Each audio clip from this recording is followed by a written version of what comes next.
नमस्कार दोस्तों EPS 95 pension भोगियों के लिए खुशखबरी मिलने वाली है। पिछले कुछ दिनों से जो घटनाएं हो रही हैं उन्हें देखकर ऐसा लगता है कि ईपीएस 95 पेंशन बढ़ोतरी को लेकर अब सरकार की तरफ से सकारात्मक संकेत मिलने लगे हैं।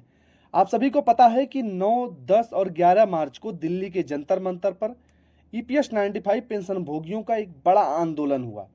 देश के अलग अलग राज्यों से हजारों पेंशन भोगी वहां पहुंचे और अपनी मांगों को लेकर सरकार के सामने उन्होंने आवाज को उठाया। इस आंदोलन का नेतृत्व ईपीएस 95 राष्ट्रीय संघ समिति के नेता कमांडर अशोक रावत और उनकी पूरी टीम ने किया। इस आंदोलन के बाद एक बेहद महत्वपूर्ण घटना हुई। आंदोलन के प्रतिनिधिमंडल को देश के वित्त मंत्री निर्मला सीतारमण जी से मिलने का मौका मिला, या यूं कहें कि उन्होंने खुद जो है हमारे पेंशन भोगियों को बुलाया। कमांडर अशोक रावत साहब और उनकी पूरी टीम ने इस मुलाकात में साफ शब्दों में सरकार को यह संदेश दिया कि देश के लाखों पेंशन भोगी ईपीएस 95 पेंशन भोगी लंबे समय से पेंशन बढ़ोतरी की मांग कर रहे हैं और इस फैसले जो है अब ये फैसला करने का समय आ गया है। बताया जा रहा है कि इस मुलाकात के बाद सरकार की तरफ से जो संकेत मिला है वे पहले के मुकाबले काफ़ी ज़्यादा सकारात्मक दिखाई दे रहा है। हालांकि कमांडर अशोक रावत साहब ने यह भी साफ कर दिया है कि अगर 2 तारीख तक पेंशन बढ़ोतरी को लेकर सरकार की तरफ से कोई ठोस और सकारात्मक फैसला नहीं आता है तो ईपीएस 95 पेंशन भोगी जो है वो अब चुप नहीं बैठेंगे। उन्होंने साफ शब्दों में चेतावनी दी है कि जरूरत पड़ने पर देश में रेल रोको और सड़क रोको जैसे आंदोलन भी किए जा सकते हैं। लेकिन दोस्तों, इस चेतावनी के साथ साथ एक उम्मीद भी दिखाई दे रही है, क्योंकि हाल ही में श्रम मंत्रालय के स्तर पर इस मुद्दे को लेकर काफी जोरों शोरों से चर्चा चली है। ईपीएस 95 के प्रतिनिधिमंडल की मुलाकात केंद्रीय श्रम मंत्री मनसुख मांडविया जी से भी हुई है। इस मुलाकात के बाद जो संकेत हमारे सामने निकल कर आए हैं उन्हें देखकर ऐसा लगता है कि सरकार इस बार पेंशन के मुद्दे को गंभीरता से देख रही है।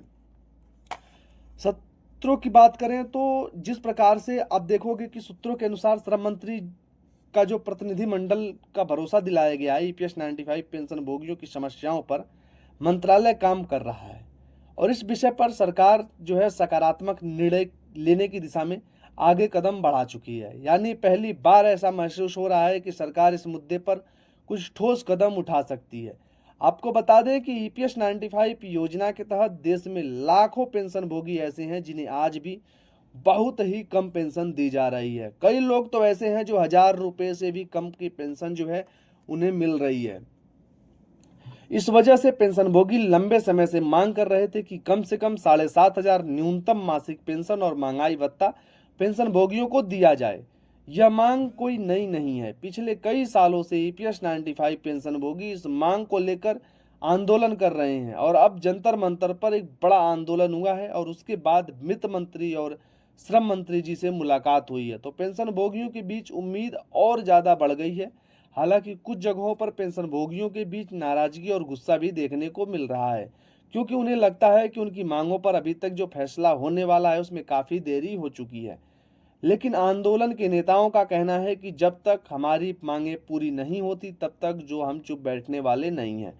कमांडर अशोक रावत साहब और उनकी टीम ने साफ कहा है कि वे लगातार सरकार के साथ संवाद को बनाए रखे हुए हैं और जरूरत पड़ी तो आंदोलन को वो और ज़्यादा तेज लेकर के जाएंगे। उनका कहना है कि सरकार को चाहिए कि वे जल्द से जल्द पेंशन भोगियों के प्रतिनिधियों के साथ बैठकर इस मुद्दे का समाधान निकालें। सूत्रों की मानो तो दोस्तों, आने वाले समय में ईपीएफओ के सेंट्रल बोर्ड ऑफ ट्रस्टी यानी सीबीटी की बैठक भी इस विषय में अहम भूमिका निभा सकती है। इसके अलावा जब श्रम मंत्रालय, वित्त मंत्रालय और सरकार के शीर्ष स्तर पर चर्चा पूरी हो जाएगी और प्रधानमंत्री नरेंद्र मोदी जी की अंतिम मंजूरी मिल जाती है तो इसके बाद ईपीएस 95 पेंशन को लेकर कोई बड़ा फैसला सामने आ सकता है।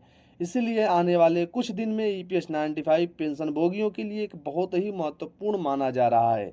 अगर सरकार सकारात्मक फैसला लेती है तो यह देश के लाखों बुजुर्ग पेंशन भोगियों के लिए एक बहुत ही बड़ी राहत होगी, और अगर ऐसा नहीं होता है तो आंदोलन का रास्ता फिर से दोस्तों तेज किया जा सकता है। दोस्तों, फिलहाल जो संकेत मिल रहे हैं वही उम्मीद जगाने वाले हैं, लेकिन ये अंतिम फैसला आने का इंतजार भी करना जरूरी है।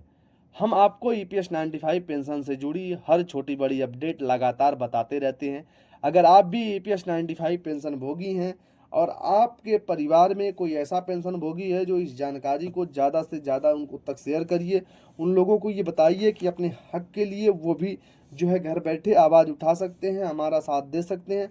दोस्तों, इस वीडियो को ज़्यादा से ज़्यादा अपने दोस्तों तक शेयर करिए, लोगों को जागरूक करने का काम करिए, क्योंकि सरकार जो आज हमारे साथ कर रही है वो आने वाली पीढ़ियों के साथ भी यही दर्शाएगा। तो दोस्तों चलिए, बिलाल वीडियो कैसी लगी कमेंट के माध्यम से जरूर